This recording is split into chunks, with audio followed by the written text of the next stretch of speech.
So I am going to keep this call cordial. I will throw a little bit of my sauce in there, but I'm going to keep this one as professional as possible. I did a lot of research on this one because I wanted to make sure that you guys got a ton of value out of this. A lot of the times, or a lot of the, I don't want to say excuses because that's a strong word, but a lot of the times I get the pushback, Felipe, I can't get my down payment, or I don't want to invest, or I can't invest because I don't have the down payment. And this goes for anyone, a $5,000 down payment or $1 million down payment on a giant deal.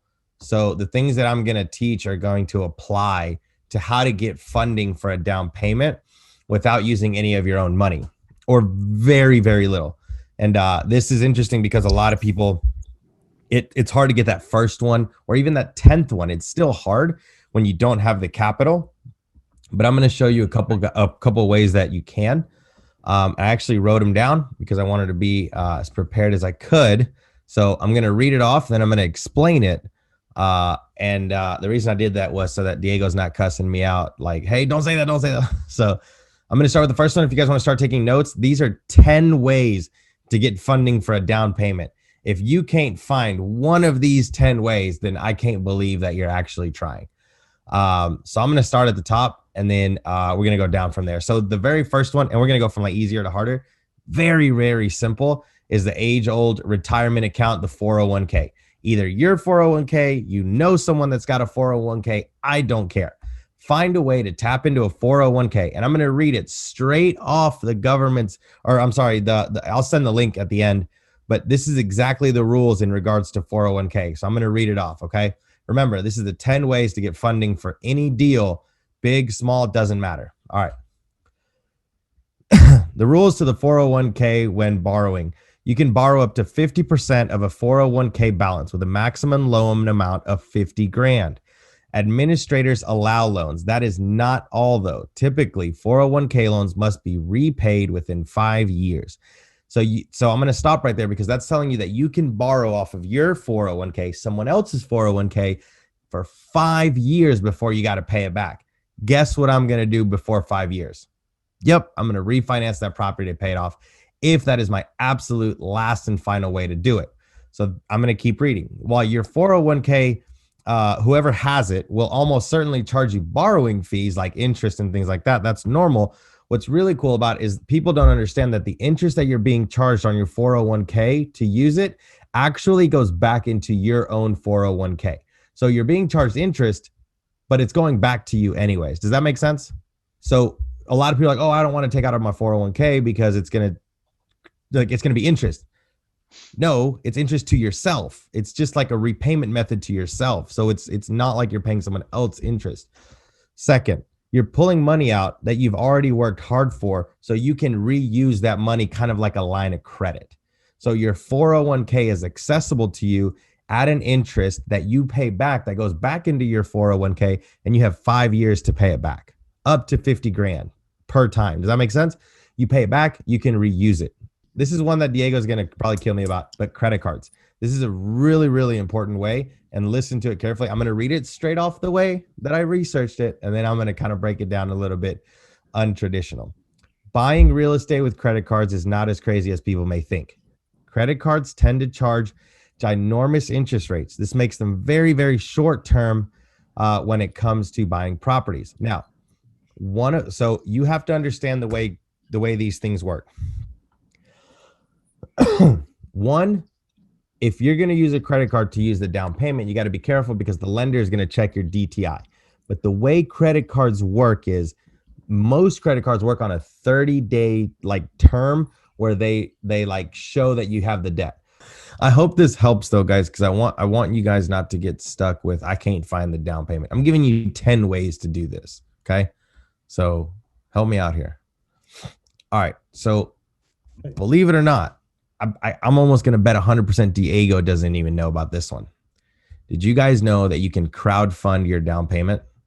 So you can get the down payment for a rental property, your house property, whatever, by crowdfunding the money 90 days prior to your down payment due, because banks usually only get 2 months worth of bank statements for your money. So what you could do is you could crowdfund it. You can ask 100 people, or I'm sorry, not 100 people. You get 10 people for $100 or however you want to do it to get your down payment. And this is completely legitimate. You just put it in your bank and then you can pay them back with a little bit of interest if you want. Most of the time, this is probably the most simplest way to do it to fund your down payment is just ask. It's just ask 10, 15 people that you might know, your church, your coworkers, whatever. And you can do it that way. Now, slash my Latino people are going to know what I'm talking about here, but it's called a tanda. I don't know how to say it in English, but basically what you do is you can get in a group of people of like 20 that each pay $1,000 a month or whatever. And I've seen Hispanic people do this. You can actually get that raffle. So if it's 20 people and everybody puts in $1,000 a month, in 20 months or 2 years or whatever, you're going to get yours. So let's say that you want to have a down payment. You can get into these. There's Facebook groups that do this. It's just basically crowdfunding, but basically Condina. Yeah, exactly. So basically you just crowdfund your money with other people. Now you do have to pay them back, but remember now you've gotten the asset. And typically if I'm going to go this route, I usually make sure that my cash flow can cover that payment for a year or whatever I'm going to be doing. This is if you don't have a line of credit available. This is how I could do it before I had a line of credit. You just crowdfund it with 10 other people, $1,000 each, 10 people, $10,000. Easy, right? And then you allow that year's cash flow to pay it, but now you have a no money down rental property. Make sense? Very simple, very clean. What's a good return to offer loans from friends? Friends is a loose term. You could offer them $100 or you could offer them lunch or whatever you want, right? So lending circles, there you go. Same thing. Crowdfunding. Very easy. Make sense? The next one that I talk to a lot of people about, we should make it here $1,000. Dude, that would be legit. The next one that I tell a lot of people about is, this is one way that I've had to do it. So you can actually go on Craigslist, and some of you guys can be like, this is crazy, this is stupid, but I'm serious. I've done it. Go on Craigslist and find yourself a Honda anything, Civic, Altima, whatever the case may be. Hold it. And if as long as it's running, if you run that bad boy, if it's a decent price, you can typically flip these things for $5 to $1,000 in 30 days. Trust me, I know you guys think I'm stupid, but it's a great way to make fast money. Get a Honda or a Toyota, anything, clean it up, put some gas in it, give it a full tank of gas, get the original stuff inside of it, and you can flip the mess out of cars so easy. I'm not kidding. If anyone has the stones to do it, I would love to see someone do it, because I've seen this done over and over and over again. Buy a car off of Craigslist, a less than $2,000 car. I promise you'll be able to double your profit if you can find a working vehicle under $2,000. Again, shake your head if you want. It's a great way to make very fast side hustle money. The next one that I wanted to talk about is what I like to call cross collateration. Let me read it because I can't even say it. Collateralization. Basically, find someone else with a 401k, with a line of credit, with equity in their house, with a large sum of savings. Ask someone around you that might have, I'm going to go through these fast because it's getting late. So find someone that has the last 4 or 5 that we've talked about. Lines of credit, 401k, equity in their house, large amount of money in the bank. Anything like this, everyone, I promise you, if you ask 4 people or 5 people in your circle, somebody will have it. If you have a real deal, it will make sense. Now, you're obviously not going to bring a property that's overvalued in Austin, that's never going to cash flow, to your grandma that's got $200,000 in cash and say, hey, can I borrow it? No. If you have a great opportunity, a real deal, then that's going to work. Okay. So ask your circle if you can collateralize their fill in the blank. A safe way to do this, and a lot of people don't know about this, Sebastian might give me some head back, but listen to this. You can take someone's money, put it in I can't remember what the account is called. Sebastian might be able to help me, but it's basically secure for a year, and they'll give you a line of credit on that money. It's a CD. That money can't be touched, but you can put collateral on cash. So instead of using your own cash, you put $100,000 in a CD, and you can put a line of credit on the CD, use the line of credit and not the cash. Then you can refinance the property in a year or whatever your case may be, pay off the line of credit and then they can withdraw their CD. Does that make sense?